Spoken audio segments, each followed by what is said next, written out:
কাজ ও ব্যক্তিগত জীবন নিয়ে সবসময় থাকেন আলোচনায়। কখনো বিয়ে বিচ্ছেদ কাণ্ডে আলোচনার সৃষ্টি করেছেন, আবার কখনো জেলে গিয়ে বিতর্কের সৃষ্টি করেছেন। এবার তিনি আবারও চর্চায় রয়েছেন আইনি ব্যাপারে। গতকাল ছিল আদালতে পরীমনির সাক্ষ্য গ্রহণের।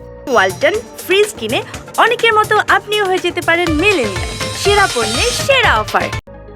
ভারতে থাকায় আদালতে হাজির হননি পরী। এদিকে মারধর, হুমকি ও যৌন হয়রানির মামলায় আসামিদের যাতায়াত ভাড়া ১,০০০ টাকা দিতে চিত্রনায়িকা পরীমনিকে নির্দেশ দিয়েছেন আদালত। যেহেতু দেশে না থাকার কারণে সাক্ষ্য গ্রহণের জন্য পরীমনি আদালতে হাজির হতে পারেননি, এজন্য তার পক্ষে আইনজীবী সাক্ষ্য গ্রহণ পেছাতে সময় আবেদন করেন। অপরদিকে আসামি নাসির উদ্দিনের আইনজীবী পরীমনির অসমাপ্ত সাক্ষ্য শেষ করার আবেদন করেন। তিনি বলেন, পরীমনির সাক্ষ্য গ্রহণের দিন সঠিক সময়ে হাজির হন না। কয়েকবার তিনি সাক্ষ্য গ্রহণের দিন আসেননি।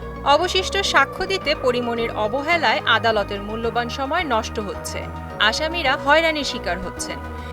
তিনি পরীমনির সাক্ষ্য গ্রহণ সমাপ্ত করার আদেশ প্রার্থনা করেন। উভয় পক্ষের শুনানি শেষে আদালত পরীমনিকে শেষবারের মতো সময় দেন। পাশাপাশি আসামিদের যাতায়াত ভাড়া ১,০০০ টাকা দিতে নির্দেশ দেন। মামলার আসামি হলেন শিল্পপতি নাসির উদ্দিন, তুহিন সিদ্দিকী অমি ও শহীদুল আলম। জানা যায় ২০২১ সালের ১৪ জুন নাসির উদ্দিন ও অমির নাম উল্লেখ এবং ৪ জনকে অজ্ঞাত আসামি করে সাভার থানায় মামলা করেন পরীমনি। মামলাটি তদন্ত শেষে ২০২১ সালের ৬ সেপ্টেম্বর নাসির সহ ৩ জনের বিরুদ্ধে অভিযোগপত্র দাখিল করেন তদন্ত কর্মকর্তা সাভার থানার পরিদর্শক কামাল হোসেন। ২০২২ সালের ১৮ মে আসামিদের বিরুদ্ধে অভিযোগ গঠন করেন আদালত।